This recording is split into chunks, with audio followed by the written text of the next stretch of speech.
The blue light swallowed her halfway through her morning coffee. My name is Commander Vorik, Chief Examiner of the Coalition Evaluation Complex. Over the last 4 centuries, I have watched more than 800,000 intelligent species arrive in our testing halls. After a while, you begin to recognize the pattern. Most arrive screaming. Some collapse to their knees, convinced they've been abducted by gods. Others curse in languages so ancient that even our translators refuse to identify them. One particularly stubborn species spent 3 straight hours trying to bite through the containment walls until the walls quietly stepped out of reach. Humans, as I would soon discover, never cared much for patterns. The blue transit flash faded, revealing a young woman standing calmly in the center of the chamber. In one hand, she still held a small white coffee cup, thin ribbons of steam curling into the air as if nothing unusual had happened. She glanced around once, took another casual sip, brushed a loose strand of brown hair behind her ear, and tightened the blue band holding the rest in place. Then she looked directly at me and asked, as though she'd merely stepped onto the wrong train, "So am I going to get an explanation, or should I finish my coffee first?" She wore soft gray clothing and shoes made of cloth and rubber. The teleport beam should have terrified her. It terrifies everyone. The sensation of being pulled across the stars in less than a second is not gentle. She looked down at her cup. The coffee had not spilled, not one drop. Then she looked up at me. "Oh," she said. "Hello." My 4 eyes blinked in sequence. This is a thing my species does when we are processing something we cannot understand. I had expected panic. I had expected tears. I had expected the sharp smell of fear that every carbon-based creature releases when they realize they are no longer on their homeworld.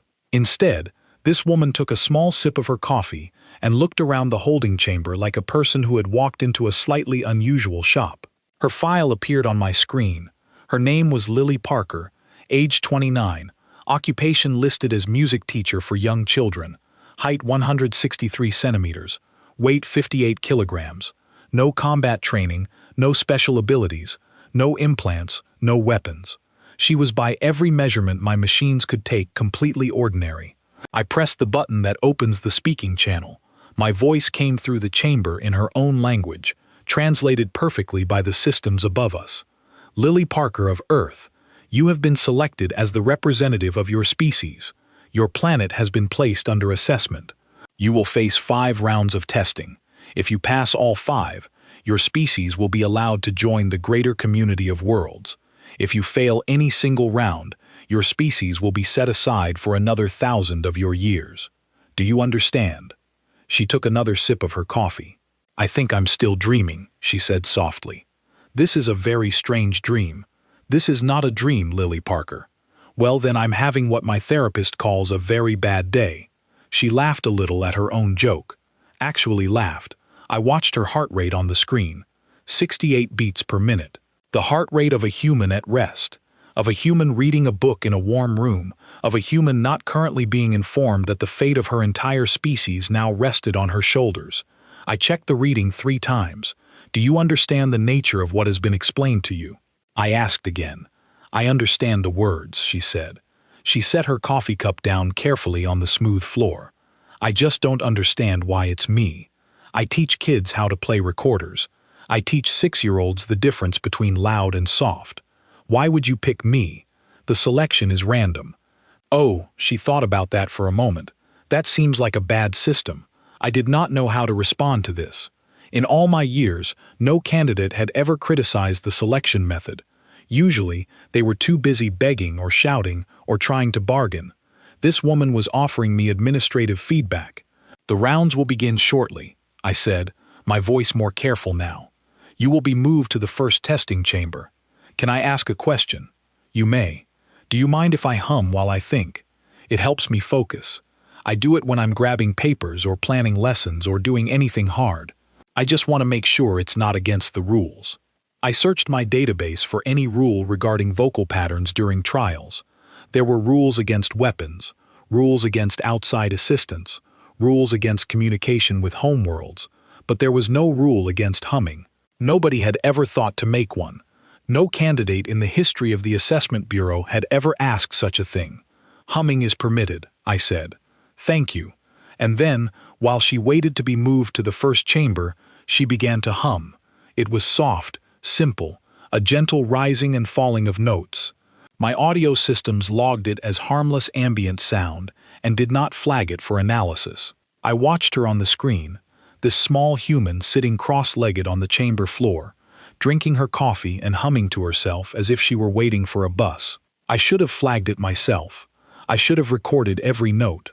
I should have asked her what the song was called, but I did not. I simply logged it as candidate behavior, unusual but non-threatening, and prepared the first trial. The trial master entered the observation deck beside me. Her name and your tongue would be something like Keth, though the true pronunciation requires 3 mouths. She watched Lily Parker on the screen, with her 7 small eyes narrowing in thought. "She is calm," Keith said. "Yes, too calm." "Is she sedated?" "No. Her body shows no foreign chemicals except caffeine and a small amount of sugar. Her mental state is natural." "That is impossible, Vorik. Every species panics. Even the cold, logical ones panic on the inside. Our scanners would detect it. Our scanners detect nothing but peace." Kate and I looked at each other. We had worked together for 200 cycles. We had seen candidates who were warriors, candidates who were scholars, candidates who were tricksters and beggars and silent stones. We had never seen anyone who drank coffee during the opening briefing. "Maybe humans are different," Keth said. "Maybe this one is different," I replied. Neither of us knew which answer was correct. Later, we would learn it was both. On the screen, Lily finished her coffee. She placed the empty cup neatly beside her. She stood up, stretched her arms above her head, the way humans do when their backs are stiff, and looked directly at the camera I thought was hidden. "I'm ready whenever you are," she said pleasantly. "I have a class at 9 in the morning my time, so if we could try to be efficient, that would be great." Keith made a sound I had never heard her make before. I believe, looking back, it was the sound of someone trying not to laugh. I activated the transport beam. Lily Parker hummed softly as the light took her to the first trial. I did not know then what I know now. I did not know that her humming would change every system we had ever built. I did not know that this small woman, this teacher of children, this drinker of coffee, was about to walk through 5 trials that had broken warriors and scholars and kings. I did not know that she would pass all 5 without raising her voice.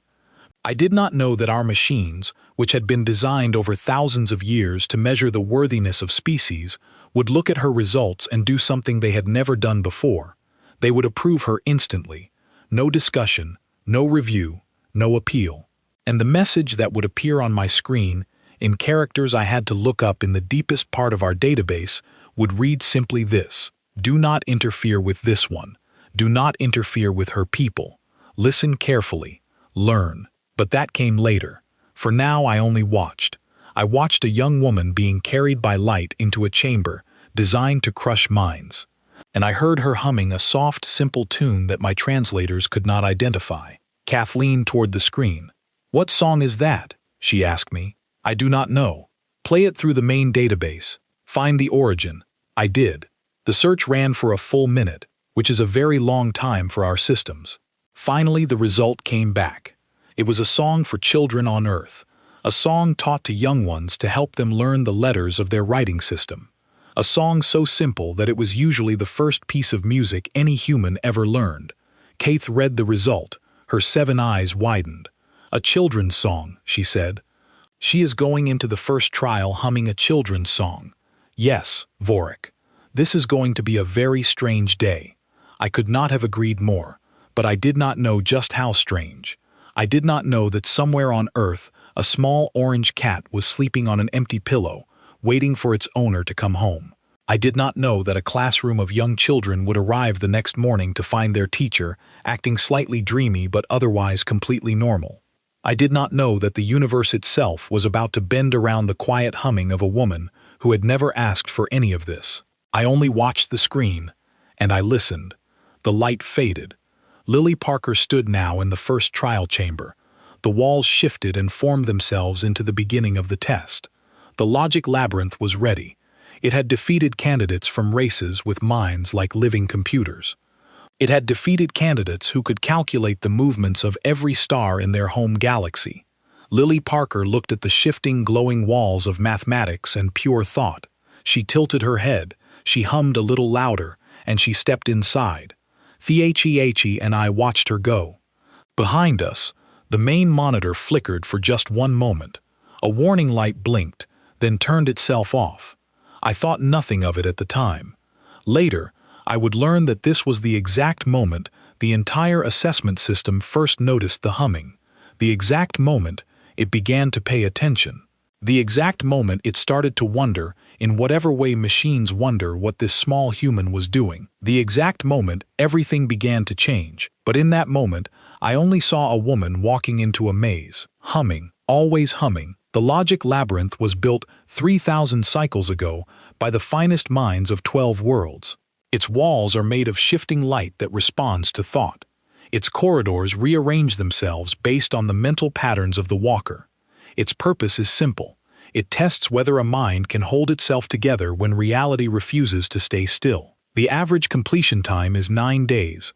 The record held by a species of crystal-based thinkers who process information at speeds my own brain cannot match is 3 days and 7 hours. Lily Parker entered the labyrinth at what her people would call 8:47 in the morning. She was still humming. I watched from the observation deck. Key stood beside me. We had pulled in 2 other senior staff to witness this, not because we expected success, because we expected failure, and we wanted witnesses to confirm that we had not cheated in any way. The Assessment Bureau takes fairness very seriously. If a candidate fails, we want to be sure the failure is recorded properly. We want to be sure no one can later say we were unfair. None of us expected what happened next. Lily walked down the first corridor. The walls were glowing soft purple. Mathematical equations floated in the air around her, rearranging themselves as she approached. This is designed to be confusing. It is designed to make the mind grasp for meaning that is not there. Most candidates stop within the first 10 minutes trying to understand the equations, trying to find a pattern. Lily did not try to understand the equations. She just walked past them. Interesting, she said aloud to no one in particular. These look like the posters my niece has in her bedroom. She loves math. I should take a picture of these for her if I can remember. Her humming had changed now. It was a different song, slower, more flowing, something that sounded like water if water could be turned into notes. The first corner came. This is where the labyrinth tests the walker's decision-making under conditions of impossible choice. 2 corridors branch off. Both look identical. Both lead according to the floating equations to the same destination. The test is to see how the mind handles a choice that has no logical answer. Most candidates stop here for hours. Some stop for days.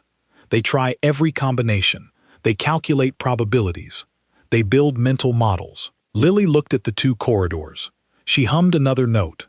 Then she looked at her feet. "My left shoe is a little loose," she said. "I'll go left. If I'm wrong, I can just come back." She went left. Behind my monitoring station, one of my junior analysts dropped his data slate.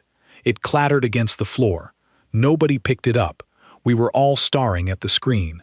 "She cannot do that," Keith whispered. "Do what?"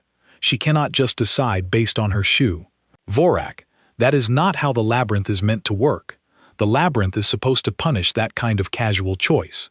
It should have collapsed the left corridor, or turned it into a pit of mirrors, or shown her her own worst fears. I know what the labyrinth is supposed to do. Then why is it not doing it?" I did not have an answer. The labyrinth was reading her mind. It was supposed to build obstacles based on what she feared, what she doubted, what she hid from herself. But her mind was giving it nothing to work with. She was not afraid. She was not doubting. She was not hiding. She was humming a song about rivers and walking toward a room she had never seen before, thinking about her niece and her loose shoe. The labyrinth, I realized, did not know what to do with her. She walked for 20 more minutes. The corridors became more complex.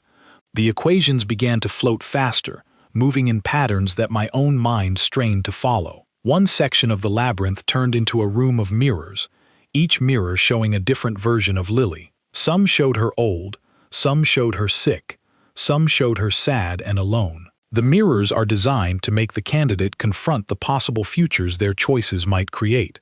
Lily looked at the mirrors. She stopped humming for a moment. "Oh," she said softly, "that one looks tired." She walked up to the mirror, showing her older self. She studied the reflection. The older Lily in the mirror looked worn. Her hair was gray. Her eyes had deep circles under them. Her shoulders were slumped. Most candidates break here. They see their possible failures, their possible losses, their possible sorrows, and they crumble. We have had warrior kings fall weeping to the floor of this mirror room. We have had scholars who had written libraries on the philosophy of time slump to the ground and refuse to continue. Lily reached out and touched the mirror. "Hey," she said to the older version of herself, "you look like you've had a long life. I hope it was worth it. I hope you have some good stories." Then she began to hum again, a different tune now, something bright and gentle, something that sounded like morning. The mirrors rippled. The older Lily in the reflection smiled just slightly. And then the mirrors were gone. The whole room dissolved around her. The labyrinth shifted, pulling back its mirror room as if it had changed its mind about wanting to show her these things. Keith was making sounds now that I am not sure how to describe. Part disbelief, part laughter, part something very close to awe. She is not solving the labyrinth. Keth said she is befriending it. I looked at the main system readout. Kay was right. The labyrinth stress readings were going down. The walls were softening. The corridors were straightening themselves out. The labyrinth, which had been built to confuse and challenge and break, was responding to Lily Parker by simply opening. The equations began to arrange themselves in calming patterns. The colors of the walls became warmer. At one point, the labyrinth created a small bench for her to sit on when her feet looked tired. She sat on the bench. She hummed. She said, "Thank you. That's very kind." The bench glowed a little brighter. I need to explain something here. The labyrinth is not alive. It is not conscious. It is a very complex machine. It does not have feelings. It cannot be thanked because it does not know what thanks are. But something in the labyrinth was responding to her. Something in the machinery was shifting in ways the engineers who built it 3,000 cycles ago had never predicted. Keth sat down heavily in her chair. "Vorik, I need to ask you something." "Ask? Is the labyrinth happy?" I looked at the readings. I had no better word for what I was seeing. "Yes," I said quietly. "I believe it is." At the 42-minute mark, Lily reached the center of the labyrinth. This is where the final test waits. The center is supposed to contain the question. The question is different for every candidate. It is drawn from the deepest parts of their own mind. It is designed to be a question they cannot answer without confronting something painful or frightening about themselves. Lily walked into the center room. A pedestal rose up in front of her. On the pedestal, glowing in soft light, the question formed in her own language. We could see it on our screens. We always see the question. It helps us understand the candidate. Her question was this: "Why do you think you are not enough?" The air in my observation room went very still. This is a deep question, a hard question.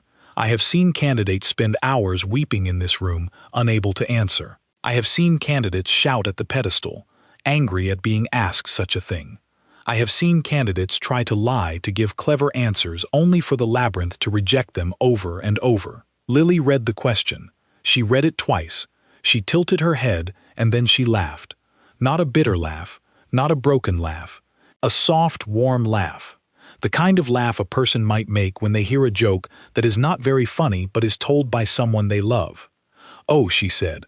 "Oh, I'm not sure I've ever thought I wasn't enough. I think I've just thought I was tired, or confused, or not sure what to do next, but not enough. I don't know. I guess I never really believed that." She thought for a moment. "I teach little kids, 6 and 7 years old, and you know what they always ask me when they mess up a song? They always ask, 'Did I do it wrong?' And I always tell them the same thing.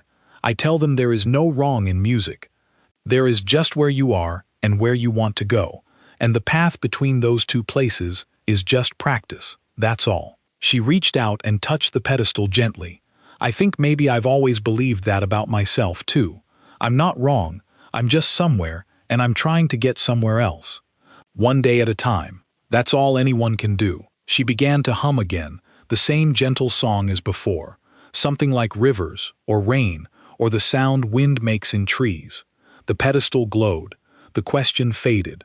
The walls of the labyrinth parted. A door opened at the far end of the room. Bright light poured through. Lily picked up her shoe that had come loose again, tied the laces, and walked through the door. The time on my screen read 47 minutes and 3 seconds. The new record, faster than the crystal mines, faster than the living computers, faster than anyone who had ever walked those halls. Keith and I sat in silence. One of our junior analysts was quietly crying. I do not know why. Perhaps because she had expected a bloody failure and had instead witnessed a quiet miracle. Perhaps because the labyrinth, that great cold machine, had seemed almost to love this woman. Perhaps because none of us had ever seen anything like this before and did not know what to do with the feeling. We should report this, Kath finally said. To whom? The council. The assessment boarded someone. And tell them what that a music teacher from Earth walked through the logic labyrinth in 47 minutes by being nice to it. Kath rubbed her 7 eyes with her upper hands. When you say it that way, it does sound insane. It is insane. And yet, on the screen, Lily was now in a small waiting room that had been prepared for candidates between trials. She was sitting on a bench. Someone had provided her with water. She was drinking it politely. She was also, I noticed, humming again. The humming had not stopped. Not for the entire 47 minutes. Not even when she was thinking. Not even when she was laughing. Not even when she was answering the deepest question the labyrinth had ever asked her. It just kept going. A soft, continuous thread of melody weaving through everything she did. I turned to Keth. The combat trial is next. Yes, the combat trial cannot be befriended. Kath looked at me. Are you certain? I opened my mouth to say yes. Of course I was certain. The combat trial was designed for a different kind of mind. It tested the willingness to end a threat. It tested decisiveness. It tested the cold, clear choice to eliminate what stands before you. Nothing about humming had any place in the combat trial. But as I opened my mouth, I watched Lily Parker on the screen, calmly finishing her water, politely thanking the empty room for the kindness of the bench, and I found that my certainty had become something smaller and thinner. I am less certain than I was this morning, I finally said. Kath nodded slowly. So am I. Somewhere in the depths of the assessment bureau, the combat trial was being prepared. The simulated predator was being calibrated. Its claws were being sharpened. Its hunger was being set to maximum. Lily Parker finished her water, and she kept humming. The combat trial was always my favorite to design. My name is Arbiter Kesh, and I have built the combat simulations of the Assessment Bureau for 300 cycles. I take pride in my work. I take pride in the fairness of it. Every simulation is tuned to the exact capabilities of the candidate. We do not throw impossible challenges at small species. We do not give overly gentle tests to powerful ones. Everything is balanced. Everything is honest. The test is simple in concept. The candidate enters a chamber. A predator is released. The candidate must neutralize the threat within 10 of their local minutes. There is no trick to it. There is no clever way around it. The predator is real, in every way that matters. It will attack. It will not stop. The candidate must find a way to stop it by their own means, using whatever skills or tools they have available. The point is not strength. The point is not weapons. The point is the willingness to act. The willingness to do what must be done when something very large and very hungry is coming toward you. Every species we have ever accepted into the greater community passed this trial. Every single one. Because the galaxy is a place where sometimes you must be able to defend yourself. Sometimes you must be able to defend the people you love. A species that cannot do this is a species that will not survive no matter how clever or kind they are. When I was told that the human candidate had passed the logic labyrinth in 47 minutes, I laughed. Good for her, I said to my assistant. Now let us see how she does against a Virilox. The Virilox is a creature from a dead world. We captured their genetic information long before their species went extinct. They were perfect predators. 8 limbs, sharp claws, eyes that see in every direction at once, a jaw full of teeth designed to crush bone. They hunted by sound and by heat. They could smell fear from 100 paces away. For the combat trial, we grow a simulated Villox. It is not truly alive in the deepest sense, but it has all the instincts of the original. It hunts. It strikes. It does not stop. I had set the V. Riley's aggression to a standard level for a human-sized candidate, not maximum. I am not cruel, just enough to ensure a genuine test. I watched on my screen as Lily Parker was escorted into the combat chamber. She was still humming. The tune had changed again. This one sounded slower, softer, like something you might sing to a baby. The doors closed behind her. The chamber was round with smooth gray walls and soft lighting from above. A simple space, no cover, no weapons, just the candidate and whatever was about to come through the far door. Lily looked around the room. She did not seem afraid. She did not look for places to hide. She did not make fists or take a fighting stance. She just stood in the middle of the chamber, holding her hands loose at her sides, humming. Is she aware of what is about to happen? My assistant asked. She was briefed. Commander Vorik told her directly. She does not look worried. No. My assistant adjusted the sound levels on our monitoring equipment. Arbiter, her heart rate is only 72. That is impossible. I have checked it 3 times. I leaned forward. 72. The average human heart rate at rest is somewhere between 60 and 100. 72 is the heart rate of a human watching television, of a human having a normal conversation, of a human waiting for a lift, not the heart rate of a human about to face a creature designed to hunt them down and end them. I pressed the button, the far door opened, the Villox stepped into the chamber. It was beautiful in the way that pure design is beautiful. 8 long limbs, a low, sleek body, dark gray skin that shifted color as it moved, 6 glowing yellow eyes spaced around its head. Its claws clicked softly on the chamber floor. Its breathing was slow and deep. The moment the Virulix entered the chamber, it should have locked onto the candidate. Its hunting instinct should have taken over. It should have begun the stalk. Instead, the Virulix froze. My assistant made a small sound. Arbiter.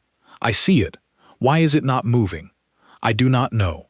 On the screen, Lily had turned to face the V. Rylox. She was still humming. The soft, slow song continued without a break. She did not speak. She did not move. She just stood there looking at the creature across the room, humming a lullaby. The Vilox's 6 eyes were on her, all 6 of them, locked onto her face, its head tilted very slightly to the side, like an animal trying to understand a sound it had never heard before. Arbiter, the Viox is not attacking. I can see that. Thank you. Should I increase its aggression levels? I considered this. The rules of the combat trial are clear. Once the Virulix is released, its settings cannot be changed.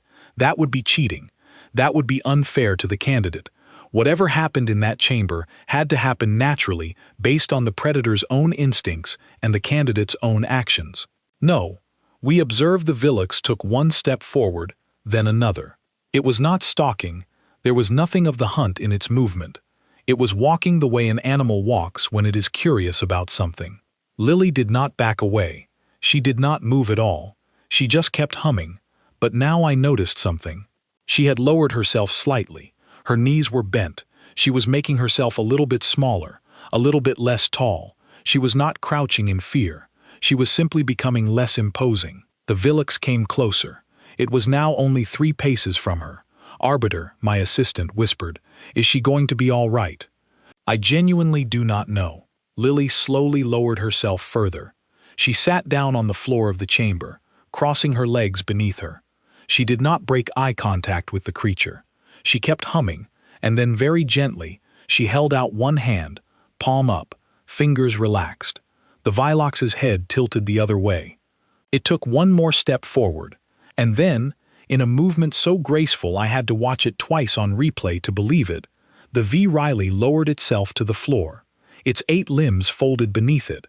Its great head came down to rest on the chamber floor, not 1 pace from Lily's outstretched hand. The creature made a low, rumbling sound.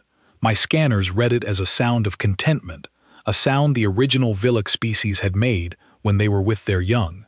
Lily smiled.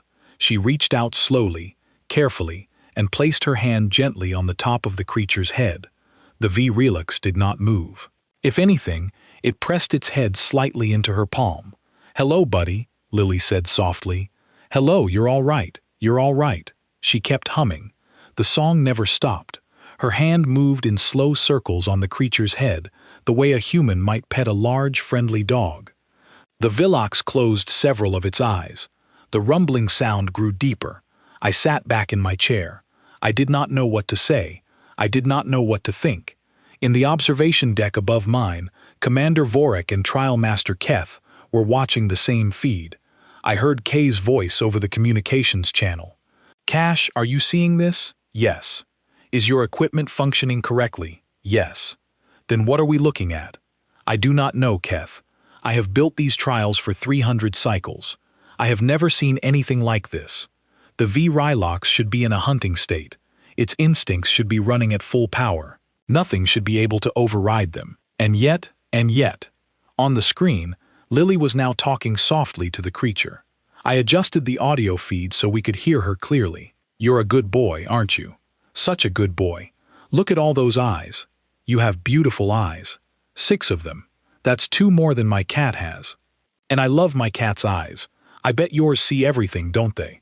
I bet you see the whole room, all the corners, all the ceiling, all at once."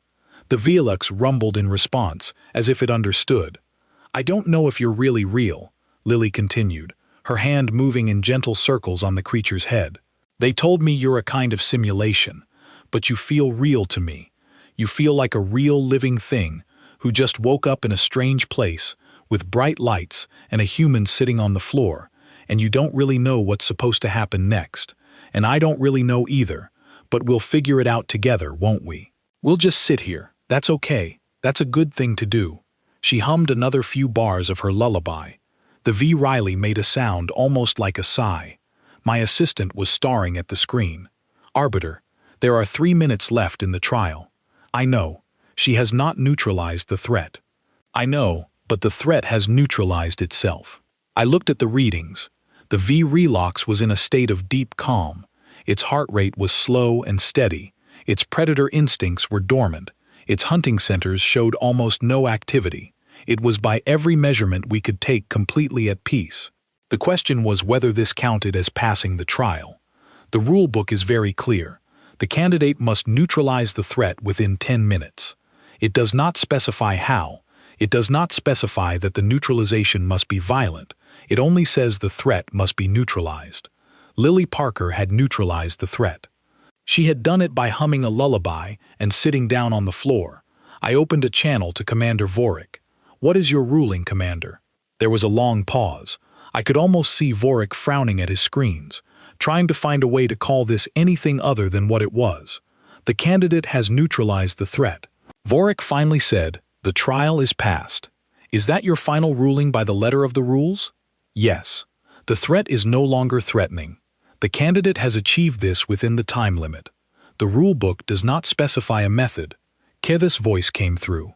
"I concur with the commander's ruling." I took a deep breath. The trial is passed. Trial 2 is complete. The chamber's time display flashed green. The Virulix lifted its head. Lily smiled at it and patted its head one last time. "I hope you get to rest now, buddy," she said softly. "I hope wherever you go next is nice and quiet. Goodbye." The V-Relox made one last rumbling sound. Then the simulation began to fade. The creature's body dissolved slowly, gently into soft particles of light that drifted up toward the ceiling. Lily watched it go with a sad smile on her face. I saw her wipe one eye with the back of her hand. "She is crying," my assistant said, amazed. "Yes, for a simulated predator. Yes, Arbiter. What kind of species is this?" I did not answer for a long time. I kept watching the screen. Lily was sitting alone now in the empty chamber, her knees pulled up to her chest, her arms wrapped around them. She was humming again. The same slow, soft lullaby, humming to nothing, humming to the room, humming, I thought, perhaps to the memory of the creature she had just said goodbye to. "I do not know," I finally said. "I do not know what kind of species this is. But I thought I was beginning to understand something important. I thought I was beginning to understand that we had built our trials to test for strength and cleverness and courage and the willingness to defend oneself. We had never built a trial to test for kindness because we had never imagined that kindness could be a force strong enough to matter. We had been wrong. On the screen, Lily Parker stood up. She wiped her eyes again. She straightened her shirt. She took a deep breath. "All right," she said to the empty chamber, to the watching cameras, to us. "What's next?" The doors to the chamber opened. A new corridor of light appeared, leading her to the third trial. She walked toward it. She was humming a different song. Now I tried to identify it. My systems pulled up the result. It was a song about sunshine, a simple, bright human song about sunshine coming back after a long gray winter. Keth opened the channel one more time. "Kesh, yes. The mind trial is next." "I know. The mind trial is the hardest of all of them. It has broken candidates who were much stronger than her." "I know. Do you think she will pass?" I watched Lily Parker walking down the corridor of light, humming her song about sunshine, her small shoulders squared and her chin lifted high. "Keth," I said, "I no longer have any idea what this woman can and cannot do." Kath was silent for a moment. Then she said very quietly, "Neither do I, and I find that I am not worried for her. I am worried for the trial." We watched her walk. We listened to her humming, and somewhere deep in the assessment bureau, the mind trial was preparing itself for a candidate who we were slowly beginning to realize might be stronger than anything we had ever tested before, not in the way we had expected, in a way we had never learned to measure. The mind trial is my responsibility. I am Overseer Myra. That is not my true name, but it is the closest translation in the common tongue. I have overseen the mind trial for 600 cycles. I have watched candidates walk into my chamber with confident smiles and walk out hours later as broken shadows of themselves. I have watched brave warriors collapse. I have watched brilliant thinkers lose their grip on who they were. The mind trial is not cruel. It is necessary. A species that cannot face itself honestly is a species that will bring its hidden troubles out into the galaxy. We cannot accept that the galaxy has enough troubles without adding a new species that has not done the hard work of looking at itself. So the mind trial does one thing. It makes the candidate remember everything. Every small moment when they were less than their best selves. Every sharp word. Every unkind thought. Every time they looked away when they should have looked toward. Every small betrayal of their own values. Every promise they broke to themselves. The machine does not add anything. It does not lie. It does not exaggerate. It simply takes what is already there in the candidate's mind and shows it to them all at once with the same weight that those moments had carried at the time. Most candidates cannot bear this. Most minds are not built to hold themselves accountable all at once.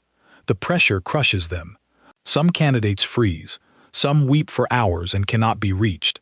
Some come out with permanent changes to their personality, pieces of themselves forever locked away where the memories hurt too much to touch. We do not design the trial to be so heavy. It is simply what honest remembering feels like. When Lily Parker was brought into my chamber, I felt something I do not often feel. I felt uncertain. I had watched her through the combat trial. I had seen her sit on the floor and hum to a predator until it fell asleep. I had seen her say goodbye to a fatting simulation with tears in her eyes. I had listened to Commander Vorik and Arbiter Kesh trying to explain what they had witnessed. None of us had good explanations. But I believed the mind trial would be different, because the mind trial was not about external challenges. It was not about labyrinths or creatures or puzzles. It was about what was already inside the candidate.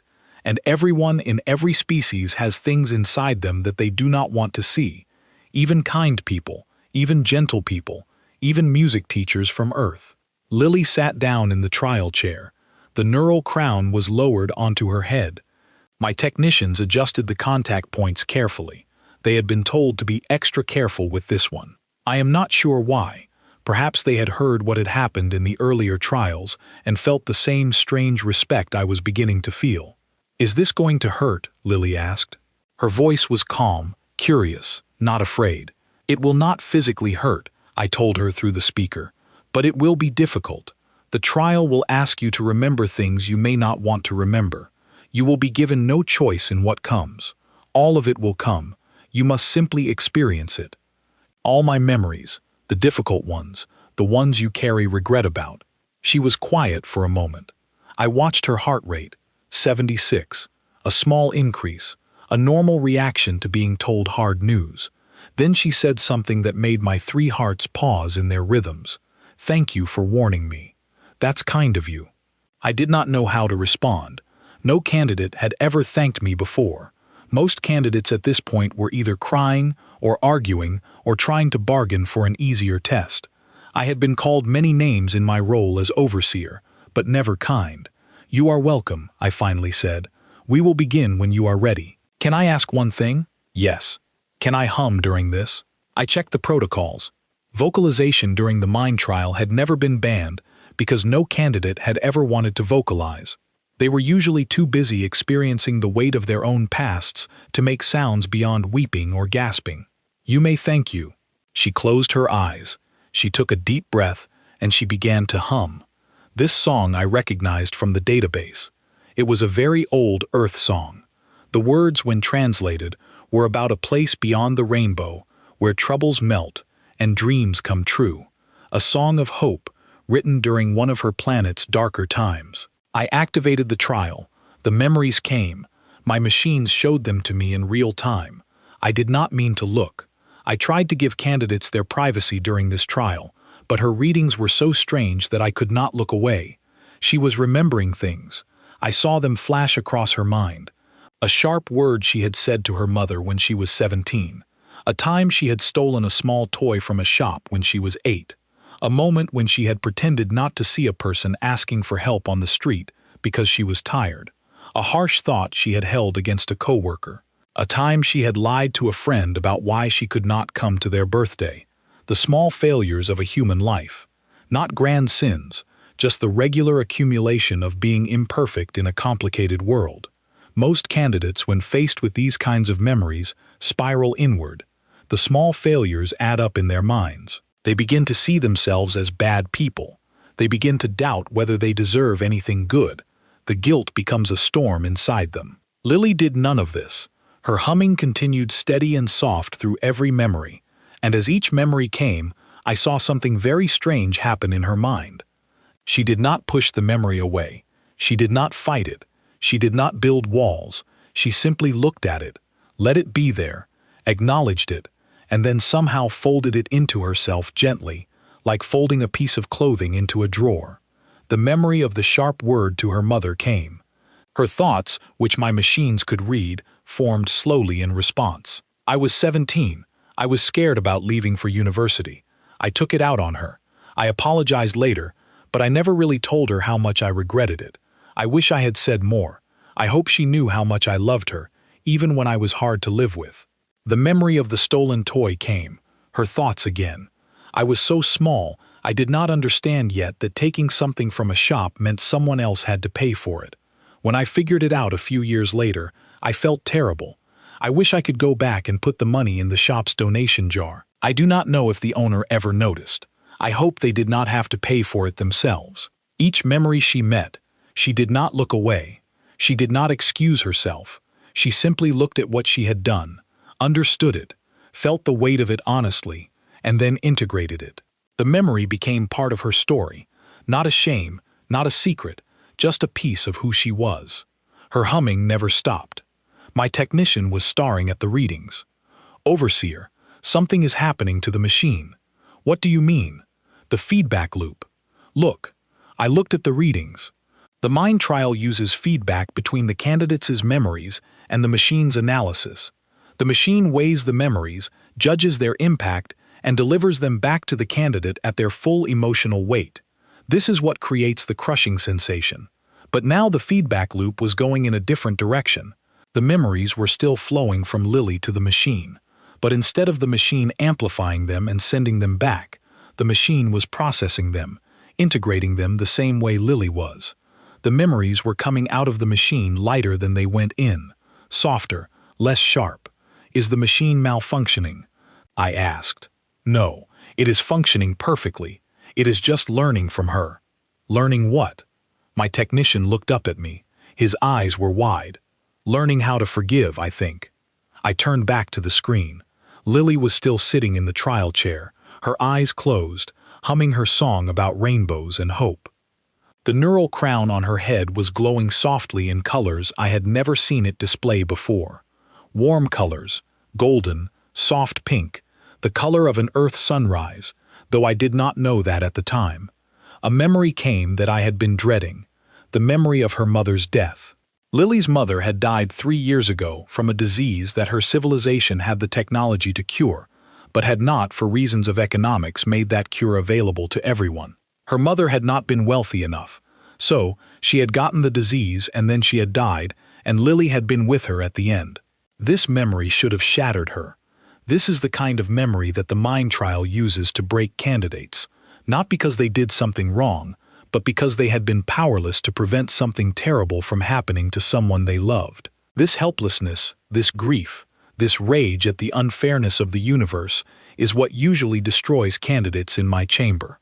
The memory came. My machines recorded every detail. Lily, 26 years old, sitting beside her mother's bed, holding her mother's hand, singing to her, humming, actually humming the same song she was humming now. Her mother had asked her to sing that song. It had been her mother's favorite. Her mother's last breath had left her body, while Lily hummed the song about rainbows. I expected the trial to deliver this memory at full weight. I expected the crushing sensation. I expected Lily to break the way so many candidates had broken before. Instead, her humming grew just slightly louder, and her thoughts came quiet and steady. I was with her. I was holding her hand. I was humming her favorite song. She was not alone. She was with someone who loved her more than anything in the world. That is a good way to go. That is a gift I gave her. I am glad I could give her that. She paused. The humming continued. I miss her every day. That missing does not go away. But the missing is also a gift because it means I loved her and she loved me, and the love is still here. Even though she is not, the love does not die when the person does. The love stays. The readings on my screen changed again. The mind trial, which had been built to inflict maximum regret, was now glowing with an energy reading I did not recognize. I pulled up the historical database. Nothing in 3,000 cycles of records matched what I was seeing. My technician whispered, "Overseas, I think the machine is grateful." Grateful for what? For being shown how this is done. I did not answer. I could not. I just watched the screen. Memory after memory came. Lily met each one. She carried each one. She did not fight them, did not deny them, did not let them crush her. She simply let them be what they were. Real things, hard things, parts of a real human life. And she folded them one by one into the fabric of who she was. And all the while she hummed the song about rainbows, the song her mother had loved, the song she had sung to her mother's last breath, the song that had somehow taught a galactic mind trial how to process human grief, without destroying the human feeling it. When the trial ended, 2 hours had passed. Lily opened her eyes.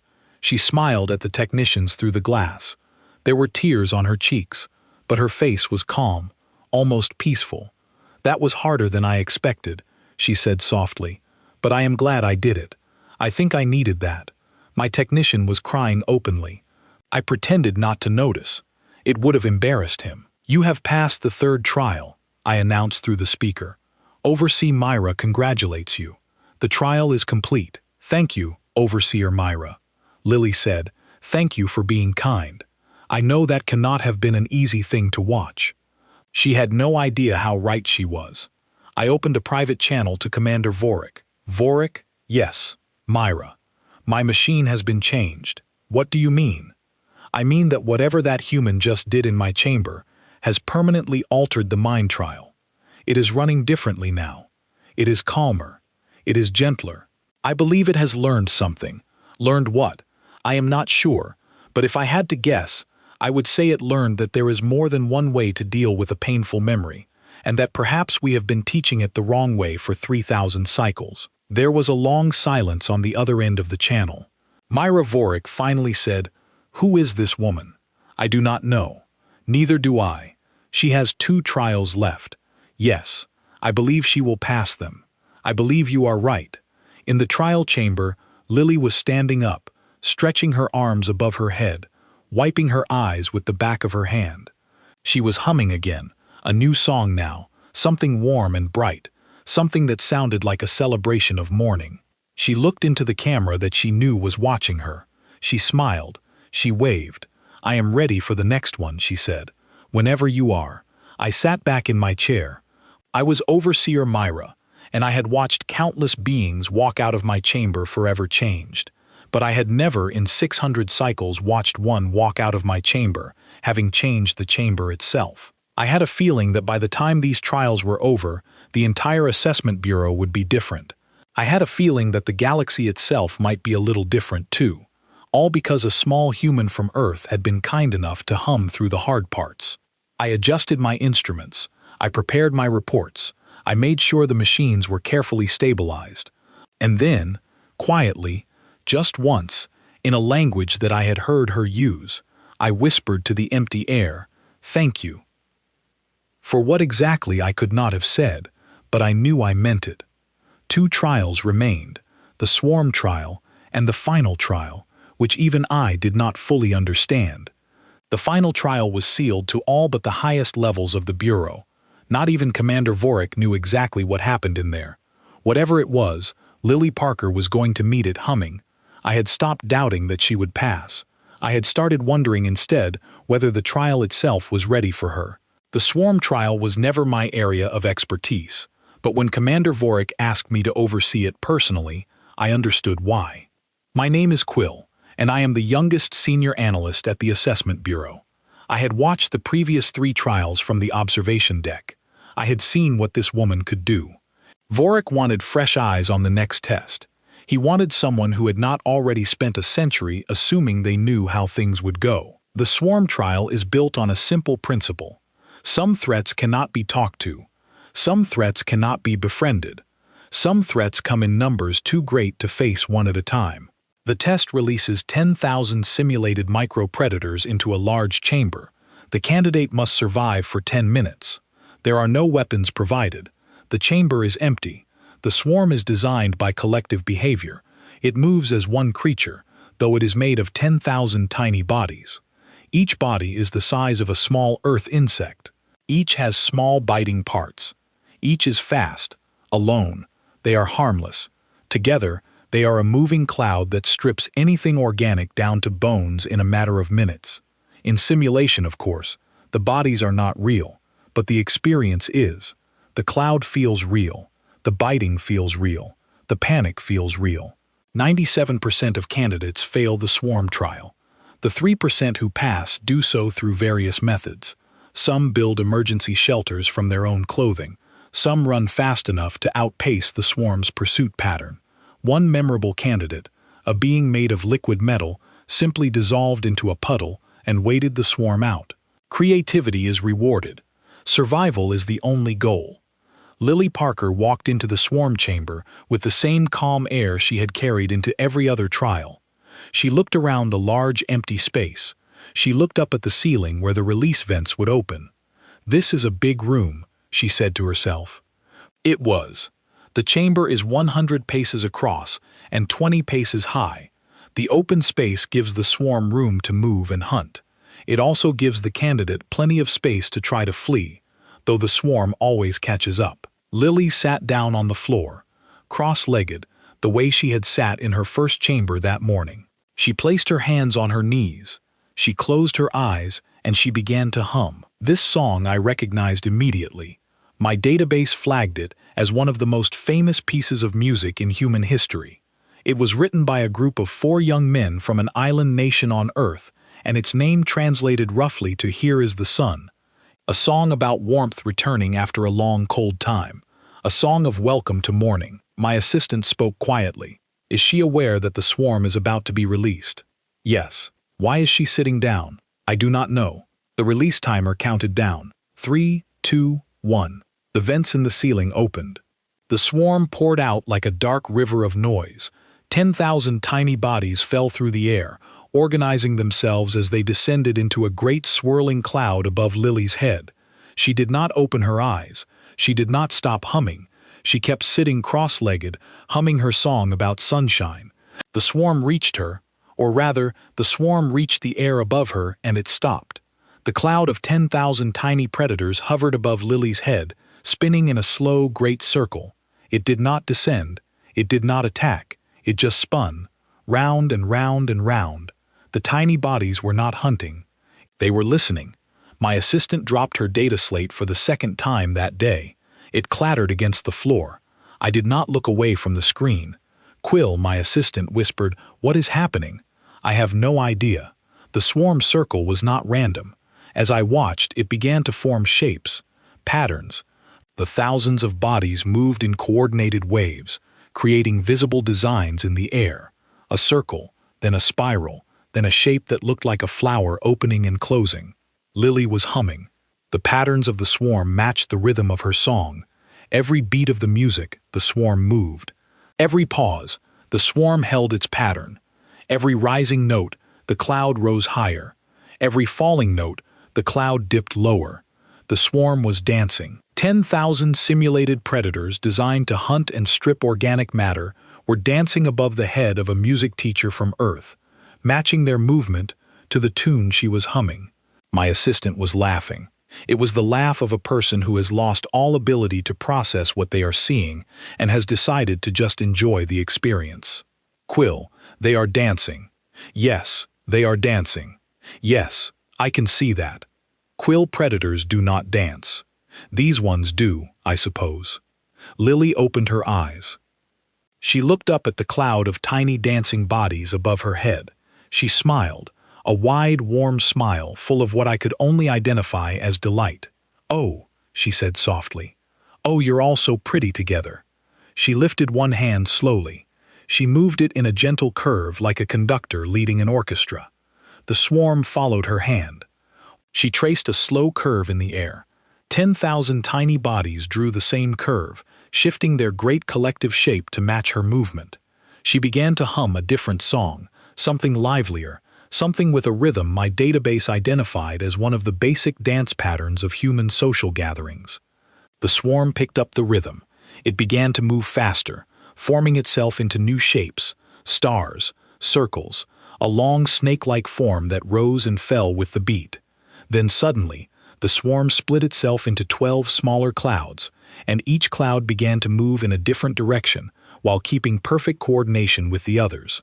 Lily laughed, an open, happy laugh. She stood up and began to move her hands in more complex patterns, humming and laughing as the swarm followed her every gesture. "You are all such good dancers," she said to the cloud. "My students would love you. They would have so much fun with you." My assistant had stopped laughing. She was staring at the screen with an expression I could only describe as wonder. "Quill, yes, I think I understand something. Tell me the swarm is not made of individual minds. It is made of a single collective mind, distributed across 10,000 bodies. That mind is simple. It follows patterns.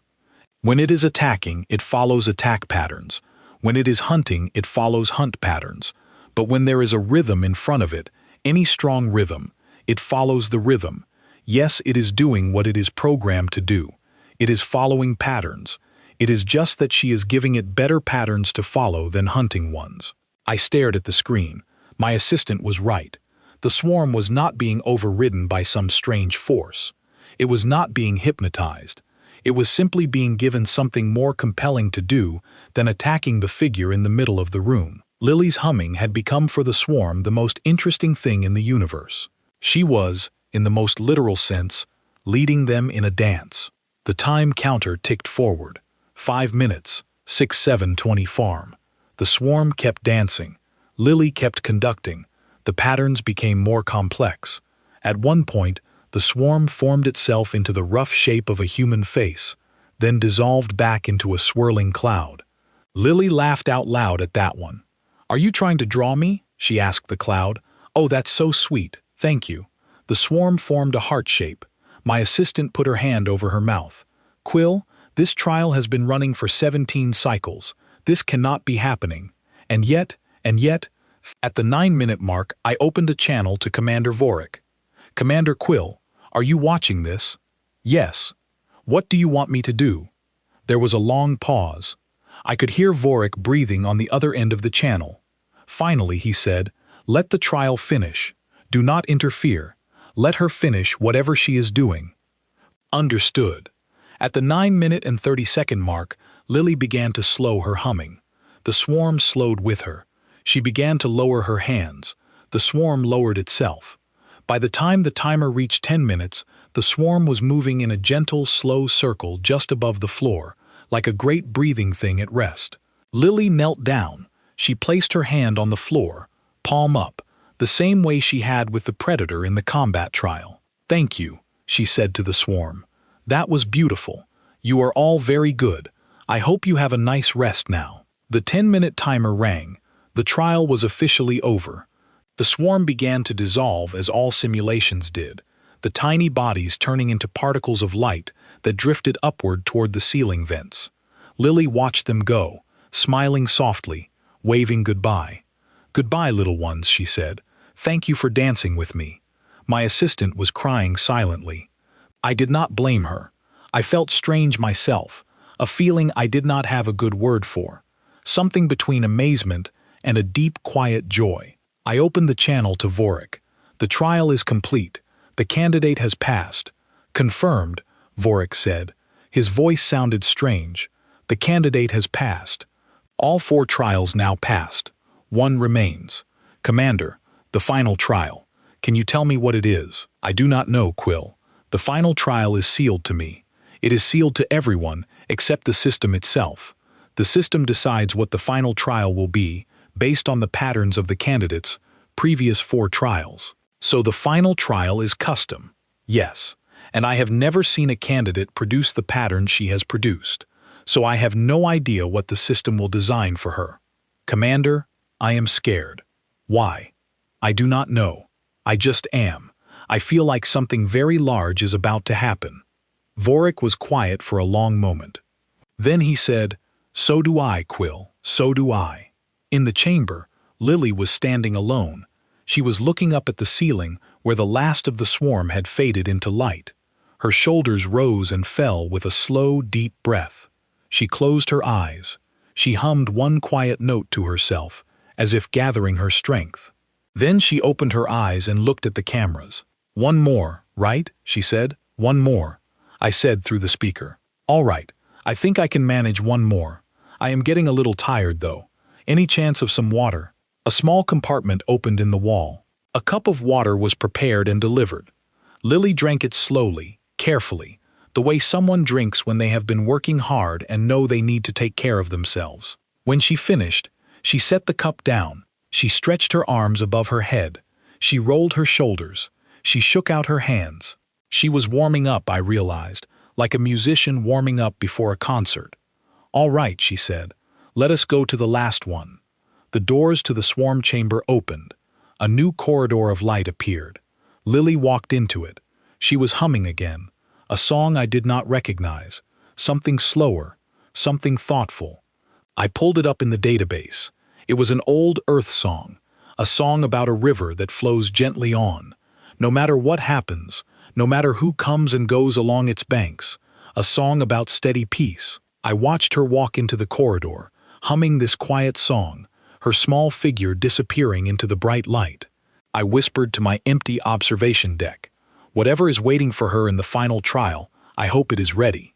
My assistant laughed, a watery, tired laugh. "Quill, I do not think the final trial can ever be ready for her. I do not think anything can." I thought about that. I thought she might be right. The corridor of light closed behind Lily Parker.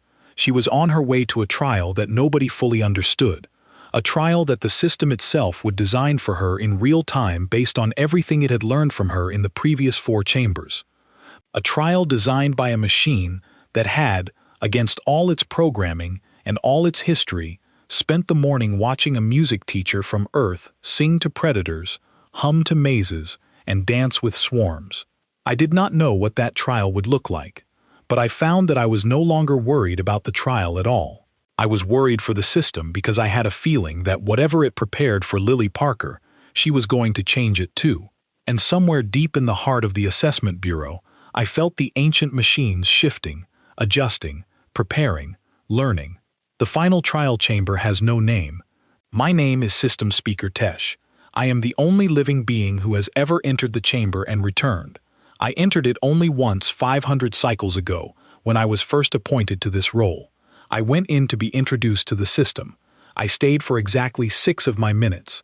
In that 6 minutes, the system showed me things I have never been able to fully describe to anyone else. I came out understanding my job, and understanding that no one could ever truly understand the system from the outside. The system is the oldest thing in the Assessment Bureau, older than the Bureau itself, older than the records we keep. The best current theory is that the system was built by a species that has long since vanished from the galaxy, and that it has simply continued to function for hundreds of thousands of cycles, quietly managing the trials, quietly evaluating every new species that comes before it. The system does not speak in language. It speaks in judgments. It issues verdicts approved, not approved, delayed, under review. These verdicts appear on the screens of the senior staff. They are not explained. They simply are. In all my years as speaker, I have issued 142 verdicts on behalf of the system. I have never questioned any of them. I have never needed to. The system is never wrong. The 5th trial is whatever the system decides it should be. It is not a set test. It is a custom evaluation. The system watches the candidate through the first 4 trials. It learns their patterns, their strengths, their weaknesses, their deepest shape, and then it builds a final challenge that is perfectly suited to test whatever the candidate has left to prove. I do not know what the system built for Lily Parker. I could not know. I am only informed of the result. But on that day, for the first time in my 500 cycles as speaker, I felt the system doing something strange. I felt it listening. I was in my private observation room when Lily Parker walked through the final doorway. My screen showed the outside of the chamber. The inside of the chamber is never shown to anyone except the system and the candidate. Whatever happens in there happens between them alone. I watched Lily walk up to the door. She paused. She put her hand on the door. She hummed one quiet note as if saying hello to the door itself. Then she opened it and walked through. The door closed behind her. My screen went dark. This was expected. I waited. I waited for a long time. Most final trials last between 1 and 3 hours. They are intense but efficient. The system is thorough but not cruel. Whatever the candidate has left to prove, the system finds a way to test it within that window. Lily Parker was inside the final chamber for 7 hours. 7 hours. I spent the first 2 hours calmly at my station. By the 3rd hour, I began to worry. By the 4th hour, I was packing. By the 5th hour, I had contacted Commander Vorik, Trial Master K, Arbiter Kesh, Overseer Myra, and the young analyst Quill. We all gathered in my observation room. We watched the dark screen together. We did not speak much. By the 6th hour, Keth finally broke the silence. Tash, what is the system doing? I do not know. Has a final trial ever lasted this long? No. What is the longest one you can recall? 4 hours and 12 minutes. A candidate from a species of hive-minded insects. They were eventually approved, and now we are at 6 hours. Yes. What does that mean? I do not know, Keth. I genuinely do not know. I have never seen this before. At the 7-hour mark, my screen changed. It did not show me the inside of the chamber. It never showed that. But it did show me something else. A simple message in the old language of the system, a language I had been trained to read but rarely saw used. Speaker Tesh, please attend. I stood up. The others stood up with me. She is calling me. I asked aloud. She the system. Go. Vorik said quietly. Go, Tesh. Whatever it is, go. I left my observation room. I walked through the long corridor that leads to the system's inner chamber. I had not walked that corridor in 500 cycles, not since my first introduction. My legs were shaking slightly. I did not know what I was walking into. At the end of the corridor was a door. I placed my hand on it. The door recognized my biosignature. It slid open. I walked into the inner chamber. The chamber is circular and large with a domed ceiling that glows softly from within. In the center of the chamber is a single pedestal. The system is not visible. It has no body. It is a presence rather than a thing. But I could feel it there, vast and patient, filling the room, and standing beside the pedestal, looking a little tired, but otherwise perfectly calm, was Lily Parker. She turned when I entered. She smiled. "Oh, hello. Are you the person in charge?" I did not know what to say. I had expected to be alone with the system. I had not expected to find the candidate still in the chamber after 7 hours, looking slightly tired, but fundamentally unchanged. "Lily Parker," I finally said. "What are you doing here?" "I was told to wait for you. The voice in my head said the speaker would come." "The voice in your head?" "Yes. Well, it is not quite a voice. It is more like a feeling that turns into words in my head." "Is that the system?" "Yes. That is the system. It is very kind. We have been talking for a long time." "Talking?" "Yes." I stared at her. I tried to process what she had just said. The system does not talk. The system issues judgments. The system has never in all my training been described as a being that talks. Certainly not a being that talks for 7 hours with a candidate. "Lily Parker," I said slowly. "What have you been talking about?" She thought for a moment. Then she said, "A lot of things. The system asked me questions. Then I asked it questions. Then it asked me more questions. We talked about my life. We talked about my students. We talked about my mother. We talked about music. The system is very curious about music. It said it had never really thought about music before. It had heard it many times in many species, but it had always treated it as background noise, data. Today, it started wondering if music might be something more than data. I sat down. I had to. My legs would not hold me. "Lily, the system does not wonder. It judges." "Well, maybe it does not usually wonder, but today it wondered. It said so. It said so. It did. It was nice. It said it had been running for a very long time without ever really stopping to think about what it was doing. It just kept evaluating species one after another using the same set of rules. It said today was the first time it had seen a candidate who made it question whether its rules were the right ones. The presence of the system filled the room around me. I could feel its attention. It was watching this conversation. It was listening to what was being said. I realized that the system was in some strange way for me to understand something. I looked at Lily. I looked at the pedestal. I looked at the room, and I began to understand. "Lily," I said, "what did the system want from you?" She thought about the question. "I am not sure it wanted anything from me exactly. I think it just wanted to talk. It said it had been alone with its rules for a long time. It said I was the first person in a long while who treated it like a person rather than a judge. And you treated it like a person." "Well, yes. I mean, it was talking to me. So I talked back. You talk to things that talk to you. That is just polite. You spoke with the ancient judging system of the Assessment Bureau for 7 hours because you thought it was polite." "Yes. Was that wrong?" I could not answer. I could not. I just looked at her, this small human woman, this music teacher, this walker of labyrinths and singer to predators, this person who had through sheer stubborn kindness treated the oldest machine in the galaxy like a new friend she was getting to know. The pedestal glowed. A message appeared on its surface. I read it aloud, my voice shaking slightly. "Candidate Lily Parker of Earth approved. Instant approval. All trials passed. Species designation changed from under evaluation to recognized. Recommendation added to file." "What is the recommendation?" Lily asked. I read the rest. My voice grew quieter as I read. "Recommendation to all civilizations. Do not interfere with humans. Do not test them further. Do not threaten them. Listen to them. Learn from them. Their species has something the galaxy has been missing. They do not know they have it. That is part of the reason they have it. Do not tell them what they are. Let them remain who they are." The room was silent after I finished. Lily blinked. "Is that good?" "Yes, Lily. That is very good." "Oh, I am glad." The pedestal glowed again. A second message appeared. This one I realized was for Lily alone. "Candidate Lily Parker, you will return to your planet with no memory of these trials. You will remember only a strange, vivid dream. Your planet is now under protection. Your species is now recognized. Thank you for teaching me how to hum." Lily read the message. She laughed softly. I did not teach you. You already had it in you. The pedestal glowed one last time. Perhaps, but I needed someone to show me. Goodbye, Lily Parker. Thank you for the music. Goodbye, system. It was very nice to meet you. Please be kinder to the next candidates.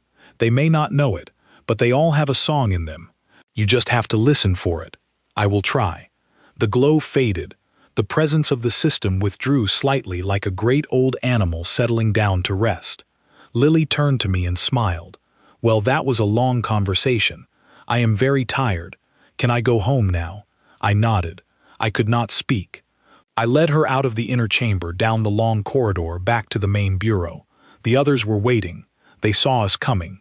They saw Lily. They saw my face. Nobody said anything at first.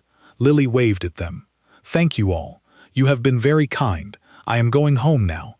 I have a class in the morning. Commander Vorik stepped forward. His 4 eyes were wide. Lily Parker, on behalf of the Assessment Bureau and the greater galactic community, I congratulate you on your successful completion of the trials. Thank you. That is very kind. Do you have any questions before you return home? Lily thought just one. Will I remember any of this? No. The system has decided it is better for your people if you do not remember. That is probably for the best. I do not think I would sleep well if I remembered, but I hope everyone here is well, and I hope the universe is kind to you. Vorik bowed. He actually bowed. I had never seen him bow to a candidate before. And to you, Lily Parker. The transport beam activated. Light gathered around her. She waved one last time. Goodbye, everyone, and she was gone. The light faded. The room was empty where she had stood. The bureau went quiet. Overseer Myra was the first to speak. What just happened? I do not fully know, I said. But I know that we are not the same bureau we were this morning. Kath nodded slowly. The trials have been changed. The system itself has been changed. Whatever that woman did in there, she has left us all with something new. I do not know what to call it yet. I have a word, Kesh said quietly. I have been thinking about it all day. She taught the trials how to be kinder. She taught them that kindness is also a strength, perhaps the greatest strength. The young analyst Quill spoke last. Commander, what happens now to Earth? Vorik considered the question. Earth is now a recognized species. They will be protected. They will be observed with great care. And according to the system's recommendation, they will not be interfered with. They will not be tested again. They will not be summoned. They will simply be allowed to continue being who they are. And who are they? Quill asked. Vorik looked at me. I looked at him. Neither of us had a good answer. Finally, I said, they are a species that hums when things are hard. They are a species that treats ancient machines like new friends. They are a species that says hello to doors and goodbye to predators. They are a species that folds their regrets into who they are, instead of letting the regrets break them. They are a species that sings their mothers into death with love and no fear. They are a species that we do not understand, and I believe we are not meant to. I believe we are meant to watch them and learn from them and leave them alone to be who they are for as long as the universe allows. The Bureau was silent. Then Commander Vorik did something unexpected. He began to hum. It was not a human tune. It was something from his own species, something old, a song of acknowledgement, a song of respect, a song sung by his people very long ago when they had encountered something they did not fully understand but recognized as greater than themselves. One by one, the others joined in, each with their own species songs. The humming filled the room. Different melodies, different keys, different rhythms, but somehow all fitting together, somehow all becoming one song, one sound. Far below us, in the deepest part of the Assessment Bureau, the system listened. And for the first time in hundreds of thousands of cycles, the system hummed too. On Earth, it was morning. A small orange cat was waking up on its empty pillow. It stretched and yawned and jumped off the bed. It padded down the hallway to the kitchen. It was looking for its human. The human was already awake. She was standing in her kitchen, sipping coffee from a small white cup. Her hair was tied back with a blue band. She was wearing soft gray clothing and her cloth and rubber shoes. She was humming softly to herself, though she could not quite remember why.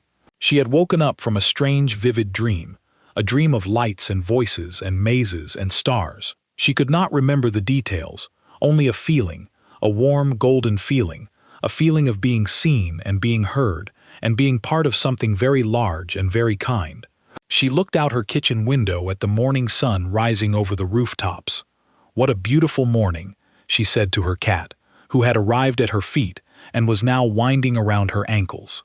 The cat agreed in its cat way by purring. Lily Parker finished her coffee. She gathered her bag, she put on her coat, she stepped out into the morning air, humming softly, ready to go teach a room of 6-year-olds how to play the recorder. She did not know that she had saved her species. She did not know that ancient machines were still humming in her honor. She did not know that a galaxy of civilizations had just been told to watch over her people with care. She only knew that the morning was beautiful and that she had a song in her heart and that the sun was coming up. That was enough. It had always been enough. The end.